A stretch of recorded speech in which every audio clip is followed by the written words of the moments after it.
বালি সুগ্রীবের যুদ্ধ। স্বর্গ 12-16। সকলে কিষ্কিন্ধায় এসে গহন বনে বৃক্ষের অন্তরালে প্রচ্ছন্ন হয়ে রইলেন। সুগ্রীব তার পরিধেয় বস্ত্র দৃঢ়বদ্ধ করে ঘোর রবে যেন আকাশ বিদীর্ণ করে বালিকে ডাকতে লাগলেন। সেই আহ্বান শুনে বালি অত্যন্ত ক্রুদ্ধ হয়ে বেরিয়ে এলেন। দুই ভ্রাতার তুমুল যুদ্ধ আরম্ভ হলো। তারা ক্রোধে জ্ঞানশূন্য হয়ে পরস্পরকে করতল ও মুষ্টি দ্বারা আঘাত করতে লাগলেন। তাদের আকার অশ্বিনী কুমারদ্বয়ের ন্যায় অভিন্ন। কে বালি কে সুগ্রীব তা রাম অন্তরাল থেকে দেখে বুঝতে পারলেন না, সেজন্য তিনি স্বরমোচন করলেন না। সুগ্রীব যুদ্ধে পরাস্ত হলেন এবং রাম তাকে রক্ষা করলেন না দেখে ঋষ্যমুখের অভিমুখে বেগে পলায়ন করলেন। বালি তার পশ্চাতে ধাবমান হলেন। ক্লান্ত রক্তাক্ত প্রহার জর্জর দেহে সুগ্রীব গহন বনে প্রবেশ করলেন। তখন বালি মতঙ্গ সাপের ভয়ে নিবৃত হয়ে ফিরে এলেন। লক্ষ্মণ ও হনুমানের সঙ্গে রাম সুগ্রীবের কাছে এলেন। সুগ্রীব লজ্জিত হয়ে অধোমুখে কাতর কণ্ঠে বললেন, তুমি বালিকে আহ্বান করতে বললে, নিজের বিক্রমও দেখালে, তারপর আমাকে শত্রুর প্রহার খাওয়ালে। কেন এমন করলে? প্রথমেই তোমার সত্য কথা বলা উচিত ছিল যে বালিকে তুমি বধ করবে না, তাহলে আমিও আমার আশ্রয় ছেড়ে যেতাম না। রাম বললেন, সুগ্রীব, ক্রোধ ত্যাগ করে আমার কথা শোনো। বেশভূষায়, আকারে, চলনে এবং অন্যান্য লক্ষণে তোমাদের দুই ভ্রাতার মধ্যে আমি কোনো প্রভেদ বুঝতে পারিনি। সেজন্য প্রাণান্তকর স্বর মোচনে বিরত ছিলাম, পাছে তোমাকেই আঘাত করে ফেলি। আমি লক্ষ্মণ আর সীতা সকলেই তোমার অধীন, আমরা তোমারই শরণাগত। আমি যাতে তোমাকে চিনতে পারি এমন চিহ্ন ধারণ করে তুমি নির্ভয়ে যুদ্ধ করো। তুমি দেখবে মুহূর্ত মধ্যে আমার একটি মাত্র স্বরের আঘাতে বালি ভূপতিত হয়ে ছটফট করছে। রামের আদেশে লক্ষ্মণ সুগ্রীবের কণ্ঠে অভিজ্ঞানস্বরূপ পুষ্পিত গজপুষ্পিলতা বেঁধে দিলেন। তারপর তারা পুনর্বার কিষ্কিন্ধায় যাত্রা করলেন। তাদের সঙ্গে সঙ্গে হনুমান, নল, নীল এবং যূথপতি মহাতেজা তারা চললেন। যেতে যেতে তারা কদলী তরুবৃষ্টিত মেঘবর্ণ এক নিবিড় বন দেখতে পেলেন। রামের প্রশ্নের উত্তরে সুগ্রীব বললেন, এখানকার আশ্রমে সপ্তজন নামক 7 ঋষি বাস করতেন। তারা অধঃশিরা হয়ে নিয়ত জলে শয়ন করতেন এবং সপ্তরাত্রি অন্তর বায়ুমাত্র আহার করতেন।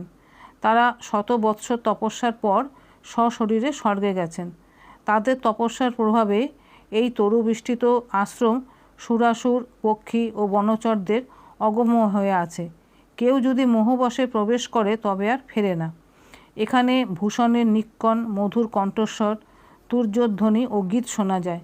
দিব্য গন্ধও পাওয়া যায়। যজ্ঞাগ্নি এখানে জ্বলছে, তার কপোতবর্ণ ধূম বিক্রাগ্রে দেখা যাচ্ছে। সুগ্রীবের উপদেশক্রমে রাম লক্ষ্মণ কৃতাঞ্জলি হয়ে ঋষিদের উদ্দেশ্যে প্রণাম করলেন। সকলে কিষ্কিন্ধায় এসে পূর্ববৎ বৃক্ষের অন্তরালে প্রচ্ছন্ন হয়ে রইলেন। সুগ্রীব ও তার অনুচরবর্গ ঘোর নিনাদ করে বালিকে যুদ্ধে আহ্বান করতে লাগলেন। সুগ্রীব রামকে বললেন, বীর, তুমি বালি বধের জন্য যে প্রতিজ্ঞা করেছিলে এবারে তা পালন করো। রাম উত্তর দিলেন, তোমার কণ্ঠে লক্ষ্মণ গজপুষ্পী লতা বেঁধে দিয়েছেন। এখন তোমার ভ্রাতৃরূপী শত্রুকে দেখিয়ে দাও, আমি এক শরাঘাতে তোমার শত্রু ও তার ভয় থেকে তোমাকে মুক্ত করব। যদি আমার দৃষ্টিপথে পড়েও সে জীবন্ত ফিরে যায় তবে আমার দোষ দিও এবং নিন্দা করো। সুগ্রীব, এখন তুমি এমন গর্জন করো যাতে সে অন্তঃপুর থেকে বেরিয়ে আসে। সুগ্রীবের প্রচণ্ড নিনাদ শুনে বালি ক্রোধে কম্পিত হয়ে পদক্ষেপে যেন মেদিনী বিদীর্ণ করে নিষ্ক্রান্ত হলেন। তার পত্নী তারা তাকে আলিঙ্গন করে হিতবাক্যে বললেন, বীর, নদীবেগের ন্যায় আগত তোমার এই ক্রোধ এখন ত্যাগ করো, কাল যুদ্ধ করো। তুমি সহসা যুদ্ধ করতে যাবে এ আমি উচিত মনে করি না। সুগ্রীব একবার পরাস্ত হয়ে পালিয়েছিলেন, এখন আবার আহ্বান করছেন, এতে আমি শঙ্কিত হয়েছি। এবারে তিনি নিঃসহায় হয়ে আসেননি। কুমার অঙ্গদ চরের মুখে শুনেছেন যে অযোধ্যাপতির 2 পুত্র মহাবীর রাম লক্ষ্মণ এখন বনে বাস করছেন। রাম সাধুদের আশ্রয় এবং বিপন্নের পরম গতি। তার সঙ্গে বিরোধ করা তোমার উচিত নয়। আমি যা বলছি তাতে রুষ্ট হও না। তুমি শীঘ্র সুগ্রীবকে যৌবরাজ্যে অভিষিক্ত করো। কনিষ্ঠ ভ্রাতা স্নেহের পাত্র, তার সঙ্গে বিরোধ অকর্তব্য। সুগ্রীবের তুল্য বন্ধু তোমার কেউ নেই। বিনাশকাল আসন্ন হলে হিতবাক্য রুচিকর হয় না। বালি তারাকে ভর্ৎসনা করে বললেন, যে ভ্রাতা আমার শত্রু সে গর্জন করছে, আমি কি করে তা সহ্য করব? তুমি রামের ভয়ে বিষণ্ণ হইও না। তিনি ধর্মজ্ঞ কৃতজ্ঞ, পাপকর্ম কেন করবেন? এখন তোমার সহচরীদের নিয়ে ফিরে যাও। আমি সুগ্রীবের দর্প চূর্ণ করব, তার প্রাণনাশ করব না। মহা সর্পের ন্যায় প্রবল নিঃশ্বাস ফেলতে ফেলতে বালি দ্রুত গতিতে সুগ্রীবের কাছে এলেন। উভয়ে মুষ্টি উদ্যত করে পরস্পরের সম্মুখীন হলে বালি বললেন, আমার এই দৃঢ়বদ্ধ মুষ্টি বেগে পতিত হয়ে তোমার প্রাণ হরণ করবে। সুগ্রীবও উত্তর দিলেন, আমার এই মুষ্টি তোমার মস্তকে নিপতিত হয়ে জীবনান্ত করবে। বালি সুগ্রীবকে আক্রমণ করে প্রহার করতে লাগলেন। সুগ্রীব এক তালবৃক্ষ উৎপাটন করে বালির প্রতি নিক্ষেপ করলেন। তারপর তারা শনিতাক্ত দেহে বৃক্ষশিলা, তীক্ষ্ণ নখ, জানু, পদ ও বাহু দ্বারা পরস্পরকে বারবার প্রহার করতে লাগলেন। অবশেষে রাম দেখলেন সুগ্রীব ক্রমশ হীনবল হয়ে পড়ছেন এবং তার দিকে বারবার চাইছেন। তখন সুগ্রীবকে আত্ম দেখে মহাবল রাম ধনুতে ভুজঙ্গ সম স্বর সন্ধান করে কৃতান্তের কালচক্রের ন্যায় যা আকর্ষণ করলেন। সেই প্রদীপ্ত অশনিতুল্য স্বর মুক্ত হয়েই ঘোর রবে বালির বক্ষে পতিত হল। তিনি অশ্বিনী পূর্ণিমায় উৎসবান্তে উৎক্ষিপ্ত ইন্দ্রধ্বজের ন্যায় অচেতন হয়ে ভূপতিত হলেন। বালির ভৎসনা রামের উত্তর। স্বর্গ 17-18। বালি স্বরাঘাতে ধরাশায়ী হলেন, কিন্তু তার কান্তি, প্রাণ, তেজ ও পরাক্রম তখনও নষ্ট হলো না। লক্ষ্মী যেন ত্রিধা বিভক্ত হয়ে তার মালায়, দেহে ও মর্মঘাতী স্বরে বিরাজ করতে লাগলেন। রাম লক্ষ্মণ ধীর পদক্ষেপে সেই শিকাহীন অনলতুল্য ইন্দ্রপুত্র বহুমনা বীরের নিকটে এলেন। তাদের দেখে বালি গর্বিত বচনে বললেন, পৃথিবীর সকল লোকেই বলে যে রাম মহাকুলজাত বীর্যবান তেজস্বী ব্রতচারী, করুণাশীল, প্রজাহিতে রত, অনুকম্পা পরায়ণ, উৎসাহশীল, কালাকালজ্ঞ এবং অধ্যবসায়ী। দম, সম, ক্ষমা, ধর্ম, বীর্য, পরাক্রম, দণ্ড, বিধান এই সব রাজোচিত গুণ ও শ্রেষ্ঠ সুগ্রীবের সঙ্গে যুদ্ধ করতে এসেছিলাম। তোমাকে দেখবার পূর্বে ভেবেছিলাম আমি অন্যের সঙ্গে যুদ্ধে নিরত আছি। এই অসতর্ক অবস্থায় রাম আমাকে মারবেন না। এখন জানলাম তুমি দুরাত্মা, ধর্মধ্বজী, অধার্মিক, তৃণাবৃত কূপ ও প্রচ্ছন্ন অগ্নির ন্যায় সাধুবেশে পাপাচারী। তোমার ধর্মের স্পষ্ট আবরণ আমি বুঝতে পারিনি। কাকুস্থ বিনা অপরাধে আমাকে স্বরাঘাতে বধ করেছ। এই গর্হিত কর্ম করে সাধু সমাজে তুমি কি বলবে? তারপর বালি আরও বললেন, আমার চর্ম, লোম, অস্থি কিছুই তোমার ন্যায় ধার্মিকের কাজে লাগবে না। আমি পঞ্চ নখ হলেও আমার মাংস অভক্ষ। তুমি আমাকে বৃথাই বধ করেছ। সর্বজ্ঞা তারার হিতবাক্য না শুনে আমি কালের কপলে পড়েছি। তুমি যদি প্রকাশ্যে আমার সঙ্গে যুদ্ধ করতে তবে আজই নিহত হতে। সুগ্রীবের প্রিয় কামনায় আমাকে মেরেছ, কিন্তু যদি আমাকে বলতে তবে একদিনেই মৈথিলীকে উদ্ধার করতাম। দুরাত্মা রাবণের কণ্ঠ বন্ধন করে তাকে তোমার কাছে জীবিত এনে দিতাম। আমি স্বর্গে গেলে সুগ্রীবের রাজ্য পাওয়া উচিত, কিন্তু তুমি যে আমাকে অধর্মত বোধ করলে তা নিতান্তই অনুচিত। রাম বালিকে বললেন, তুমি ধর্ম, অর্থ, কাম ও লোকাচার না জেনে কেন আমার নিন্দা করছো? এই শৈল কানন সমন্বিত দেশ ইক্ষ্বাকুগণের অধিকৃত। ধর্মাত্মা ভরত এর শাসনকর্তা। আমি এবং অন্য রাজারা ধর্মের প্রসার কামনায় তার আদেশে পৃথিবীর সর্বত্র বিচরণ করছি। তুমি কামপরায়ণ, রাজধর্ম পালন করো না। তোমার গর্হিত কর্মে ধর্ম পীড়িত হয়েছেন। কেন তোমাকে বধ করছি তার কারণ শোনো। তুমি সনাতন ধর্ম ত্যাগ করে ভ্রাতৃজায়াকে গ্রহণ করেছ। তুমি পাপাচারী। মহাত্মা সুগ্রীব জীবিত আছেন। তার পত্নী রুমা তোমার পুত্রবধূ স্থানীয়া। কামবশে তুমি তাকে অধিকার করেছ। বানর, তুমি ধর্মহীন, কামাসক্ত, ভ্রাতৃবুধিকে ধর্ষণ করেছ। এজন্য এই বধদণ্ড তোমার পক্ষে বিহিত। রাম আরও বললেন, সুগ্রীব আমার সখা। তার পত্নী ও রাজ্য উদ্ধারের নিমিত্ত আমি প্রতিজ্ঞা করেছি, তা কী করে লঙ্ঘন করব? তুমি জেনো যে ধর্মসঙ্গত মহৎ কারণেই তোমাকে শাস্তি দিয়েছি। মনু বলেছেন, পাপী রাজদণ্ড ভোগ করলে নির্মল হয়ে পুণ্যবান সাধুর ন্যায় স্বর্গে যায়, কিন্তু রাজা যদি পাপীকে শাসন না করেন তবে স্বয়ং পাপগ্রস্ত হন। তোমাকে আমি ক্রোধবশে বধ করিনি, বধ করে আমার মনস্তাপও হয়নি।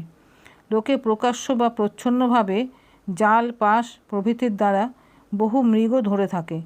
মৃগ নিশ্চিন্ত বা ত্রস্ত, সতর্ক বা অসতর্ক যেমনই থাকুক, মাংসাশী লোকে তাকে বধ করে, তাতে দোষ হয় না। ধর্মজ্ঞ রাজর্ষিরাও মৃগয়া করে থাকেন। তুমি তো শাখা মৃগ। আমার সঙ্গে তুমি যুদ্ধ করো বা না করো, তোমাকে আমি মারতে পারি। বানর শ্রেষ্ঠ রাজা দেবতা স্বরূপ। তিনি প্রজাদের ধর্মরক্ষা, প্রাণরক্ষা ও শুভ সাধন করেন। তাকে হিংসা বা নিন্দা করা বা অপ্রিয় কথা বলা উচিত নয়। তুমি ধর্মের তত্ত্ব না জেনেই আমায় দোষ দিচ্ছ। তখন বালি কৃতাঞ্জলি হয়ে বললেন, নরশ্রেষ্ঠ, তুমি যা বলেছ তা যথার্থ। আমি প্রমাদবশে পূর্বে যে অপ্রিয় কথা বলেছি তার জন্য দোষ নিও না। রাম, আমি নিজের বা পত্নী তারার বা বান্ধবদের জন্য শোক করছি না। আমার একমাত্র পুত্র স্নেহলালিত বালক অঙ্গদের জন্যই কাতর হয়েছি। তুমি তাকে রক্ষা করো। সুগ্রীব আর অঙ্গদের প্রতি স্নেহ রেখো। দুঃখিনী তারাকে সুগ্রীব যেন অপমান না করে। তুমি যাকে অনুগ্রহ করো, তোমার বশবর্তী যে হয়, সে বসুধা শাসন করতে পারে, স্বর্গলোকও লাভ করতে পারে। তোমার হস্তে আমার নিধন কাম্য ছিল, তাই তারার বারণ সত্ত্বেও সুগ্রীবের সঙ্গে দ্বন্দ্বযুদ্ধে প্রবৃত্ত হয়েছিলাম। বালিকে আশ্বাস দিয়ে রাম বললেন, বানরোত্তম, দণ্ডলাভ করে তুমি নিষ্পাপ হয়েছ, ধর্মানুগত স্বভাবও লাভ করেছ। শোক, মোহ, ভয় ত্যাগ করো। বিধির বিধান অলঙ্ঘনীয়। অঙ্গদ তোমার কাছে যেমন সযত্নে পালিত হয়েছে, সেরূপ আমার ও সুগ্রীবের কাছেও হবে। বালি তখন রামের নিকট ক্ষমা প্রার্থনা করলেন। তারার শোক, বালির মৃত্যু। স্বর্গ 19 থেকে 25। রামের স্বরে বালি নিহত হয়েছেন, এই নিদারুণ সংবাদ শুনে তারা অঙ্গদকে সঙ্গে নিয়ে রণস্থলে এলেন। অঙ্গদের অনুচর বানরগণ ভয় বিহ্বল হয়ে তাকে বললেন, জীবিত পুত্র, ফিরে যাও। পুত্র অঙ্গদকে রক্ষা করো। রামের রূপ ধরে কৃতান্ত বালিকে বধ করে নিয়ে যাচ্ছেন। এখন বীরগণ কিষ্কিন্ধা রক্ষার উদ্যোগ করুন। অঙ্গদকে রাজ্যে অভিষিক্ত করুন। সকল বানরই বালিপুত্রের অনুগত হবে। কিন্তু এই স্থান আর নিরাপদ নয়। শত্রুপক্ষের লুব্ধ বানরগণ আজই দুর্গ মধ্যে প্রবেশ করবে। বালি মহিষী তারা বললেন, বানররাজ যখন নিহত হয়েছেন, তখন পুত্র আর রাজ্যে আমার কি প্রয়োজন? রাম স্বরে নিহত স্বামীর পদমূলে আমি আশ্রয় নেব। এই বলে শোকাতুরা তারা মস্তকে ও বক্ষে করাঘাত করতে করতে বালির কাছে এলেন। ভূপতিত বালিকে আলিঙ্গন করে তালা বিলাপ করতে লাগলেন, মহাবল বানরপতি, কথা বলছো না কেন? ওঠো, ভূমিসজ্জা নৃপতির যোগ্য নয়। বসুধা নিশ্চয়ই তোমার অতি প্রিয়, তাই আমাকে ত্যাগ করে তাকেই আলিঙ্গন করেছ। ধর্মমার্গে স্বর্গে গিয়ে তুমি কি সেখানে কিষ্কিন্ধায় অনুরূপ পুরী নির্মাণ করবে? তুমি সুগ্রীবকে নির্বাসিত করে তার ভার্যা হরণ করেছিলে, তারই এই পরিণাম। তোমার হিতাকাঙ্ক্ষায় আমি যা বলতাম তা তুমি মোহবশে শুনতে না। এখন তুমি স্বর্গে গিয়ে নিশ্চয়ই রূপ যৌবন গর্বিতা বিদগ্ধা অপ্সরাদের চিত্ত আলোড়িত করবে। সুখে পালিত সুকুমার অঙ্গদের এখন ক্রোধান্ধ পিতৃব্যের আশ্রয়ে কি অবস্থা হবে? পুত্র, ধর্মবৎসল পিতাকে ভালো করে দেখে নাও, আর তাকে দেখতে পাবে না। স্বামী, তুমি প্রবাসে যাচ্ছ। পুত্রের মস্তক আঘ্রাণ করে তাকে আশ্বস্ত করো। আমাকেও উপদেশ দাও। সুগ্রীব, তোমার কামনা সিদ্ধ হলো, রুমাকে ফিরে পাবে। এখন নিরুদ্বেগে রাজ্য ভোগ করো। তোমার ভ্রাতৃরূপী শত্রু নিহত হয়েছে। বানরেশ্বর, আমি তোমার প্রিয়া। রোদন করছি, কেন কিছু বলছো না? তোমার সুন্দরী ভার্যাগণ সকলেই এখানে আছে, তাদের দিকে একবার চাও। বানরীগণের সঙ্গে করুণ সুরে রোদন করতে করতে তারা প্রায়োপবসনের জন্য বালির নিকটে ভূপতিত হলেন। তখন হনুমান তাকে বললেন, জীব সকর্মের ফল ভোগ করে। তুমি নিজেই শোচনীয়া, তবে কার জন্য শোক করছো? এই জলবুদ্বুদ তুল্য দেহের জন্য শোক কেন? এখন এই কুমার অঙ্গদকে দেখো, বালির অন্ত্যেষ্টি সম্বন্ধে চিন্তা করো। এই বীর বানরগণ, এই তোমার পুত্র অঙ্গদ, এই বানর রাজা, সমস্তই তোমার। তোমার আজ্ঞাক্রমে অঙ্গদ রাজ্য শাসন করুন। তারা উত্তর দিলেন, অঙ্গদের তুল্য শতপুত্র আমার কাম্য নয়। মৃতপতির দেহালিঙ্গনই আমার শ্রেয়। ওই রাজ্য আর অঙ্গদের উপর আমার কি অধিকার? এখন সুগ্রীবই সর্ববিষয়ে কর্তা। এই নিহত বীরের পাশে শয়ন করাই আমার কর্তব্য। এই সময়ে মুমূর্ষ বালি সুগ্রীবকে দেখে সস্নেহে বললেন, আমি মোহবশে পাপ করেছি, তুমি অপরাধ নিও না। বৎস, আমাদের ভাগ্যে ভ্রাতৃপ্রেম ও সুখভোগ একসঙ্গে বিহিত হয়নি। তাই এই বিপরীত অবস্থা হয়েছে। তুমি আজই এ রাজ্যের ভার নাও, আমিও আজ পরলোক যাত্রা করব। দেখো, বালক অঙ্গদ অশ্রু জলার্ধ মুখে ভূমিতে পড়ে রয়েছে। তুমি আমার এই প্রাণাধিক প্রিয় পুত্রের পিতা ও রক্ষক হয়েও এর সকল অভাব পূরণ করো। এ তোমারই তুল্য বলবান, রাক্ষসদের সঙ্গে যুদ্ধে অগ্রগামী হবে। এই সুসেন্দুহিতা সাধ্বী তারার ইষ্টানিষ্ট নির্ণয়ের বুদ্ধি অতি সূক্ষ্ম। ইনি যে উপদেশ দেবেন তা অসংশয়ে পালন করো। নিঃশঙ্ক চিত্তে রামের অভীষ্ট সাধন করবে, নতুবা তোমার অনিষ্ট হবে। আমার এই দিব্য কাঞ্চনী মালা তুমি এখনই ধারণ করো। তারপর বালি অঙ্গদকে বললেন, তুমি দেশকাল বুঝে কাজ করতে শিখো। প্রিয় অপ্রিয়, সুখ দুঃখ অগ্রাহ্য করে সুগ্রীবের বশবর্তী হও। এতদিন তোমাকে যেভাবে লালন করেছি, এখন সুগ্রীব সেভাবে তোমাকে দেখবেন না। সুগ্রীবের বশে চলবে, তার সঙ্গে অতি প্রণয় বা অগ্রসর করো না, তার শত্রুদের সংসর্গে থেকো না। এইরূপ উপদেশ দিয়ে বালি চক্ষু ঊর্ধ্বগত করে ও গদ বিবৃত করে প্রাণত্যাগ করলেন। আশ্রিত লতা যেমন ছিন্ন মহাদ্রুমকে বেষ্টন করে, তারা সেইরূপ মৃতপতিকে আলিঙ্গন করে বিলাপ করতে লাগলেন।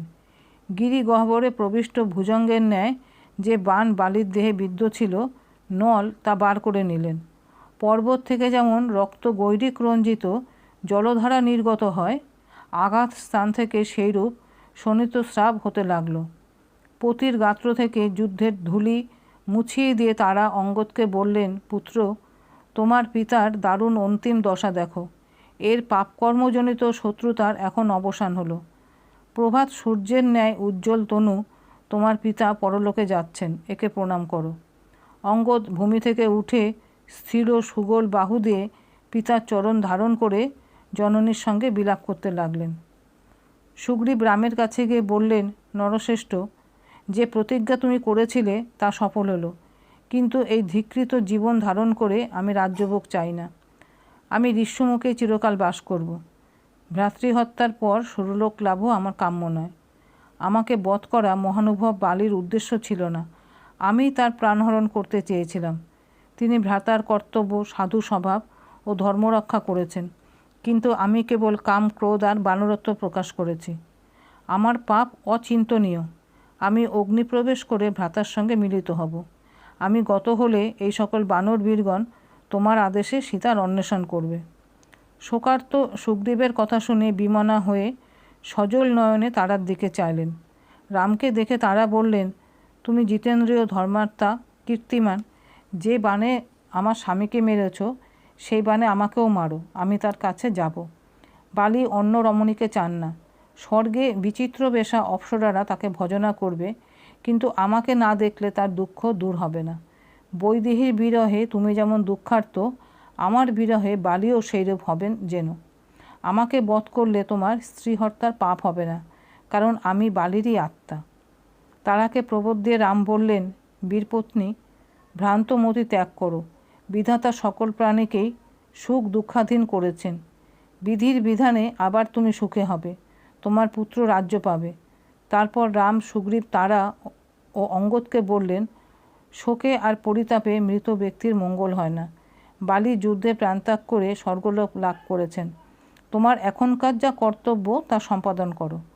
লক্ষণের আদেশে তারা প্রভৃতি বলবান বানরগড় সুচিত্রিত বৃহৎ শিবিকার বালির সুসজ্জিত দেহ বহন করে নদী তীরে নিয়ে গেল।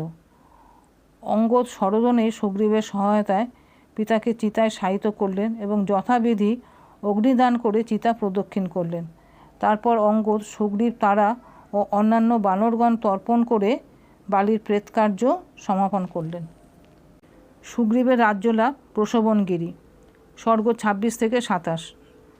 শোকার্ত সুগ্রীবকে বেষ্টন করে বানরগণ রামের নিকট উপস্থিত হল।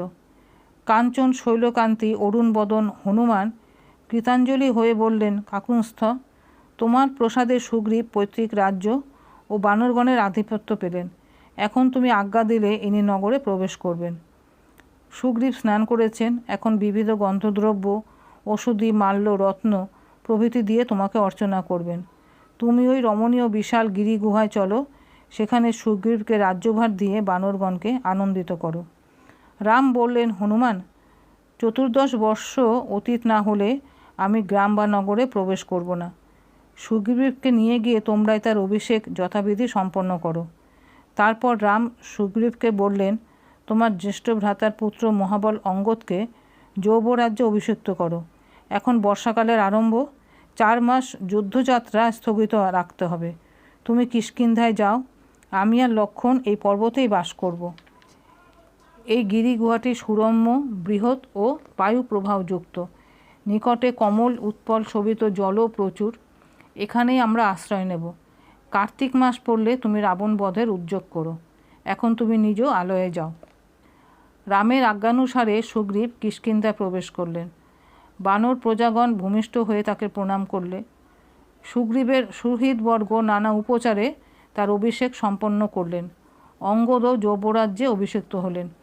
সুগ্রীব অভিষেকের সংবাদে রামকে জানালেন এবং তার পত্নী রুমাকে লাভ করে ইন্দ্রের ন্যায় রাজ্য শাসন করতে লাগলেন। রাম লক্ষ্মণ প্রসবন নামক পর্বতে গেলেন। এই স্থান বৃক্ষ লতা গুল্মে আবৃত। বহু মৃগ, সিংহ, ব্যাঘ্র, বানর, গোপপুচ্ছ, মার্জা প্রভৃতি সেখানে বিচরণ করে। রাম একটি বৃহৎ গুহায় বাসস্থান স্থির করে লক্ষ্মণকে বললেন, সৌমিত্রী, এখানে আমরা বর্ষা যাপন করব। ওই গৃহশৃঙ্গ বিবিধ বর্ণের শিলা ও ধাতুতে কি সুন্দর দেখাচ্ছে। এখানে মালতী, কুন্দ প্রভৃতি গুল্ম, সিন্ধুবার, শিরীষ, কদম্ব, অর্জুন, শাল প্রভৃতি পুষ্পিত তরু এবং ফুল্ল পঙ্কজ শোভিত সরোবরও রয়েছে। ময়ূরাদি বিবিধ বিহঙ্গের রব শোনা যাচ্ছে। এই গুহার উত্তর পূর্ব ভাগ আনত, পশ্চাৎ ভাগ উন্নত, সেজন্য বায়ুর বেগ থেকে সুরক্ষিত। গুহাদ্বারে দলিত অঞ্জনের ন্যায় কৃষ্ণবর্ণ একটি প্রশস্ত সমতল শিলা রয়েছে। উত্তর দিকে মেঘবর্ণ এবং দক্ষিণে কৈলাসতুল্য শুভ্র পর্বতশৃঙ্গ দেখা যাচ্ছে। চিত্রকূটের মন্দাকিনীর ন্যায় একটি স্বচ্ছতোয়া নদী গুহার সম্মুখে পশ্চিম দিকে প্রবাহিত হচ্ছে। তাতে চক্রবাক, হংস, সারসাদি আছে। ওই দেখো চন্দনতরু শ্রেণী। আহা, এই দেশ অতি রমণীয়। এখানে সুখে বাস করব। এর অনতিদূরে কিষ্কিন্ধা, সেখান থেকে গীতবাদ্য রব আসছে। এই মনোহর স্থানে বাস করে রাম সুখী হলেন না। সীতার শোকে বারবার রোদন করতে লাগলেন। লক্ষ্মণ প্রবোধ দিয়ে বললেন, শরৎকালের প্রতীক্ষায় থাকুন, তখন আপনি রাবণকে সবংশে সংহার করবেন। রাম বললেন, আমি শরতের প্রতীক্ষাই করব। সুগ্রীব প্রসন্ন থাকুন, উপকারের প্রত্যুপকার করুন, অকৃতজ্ঞ হয়ে যেন আমাদের হতাশ না করেন।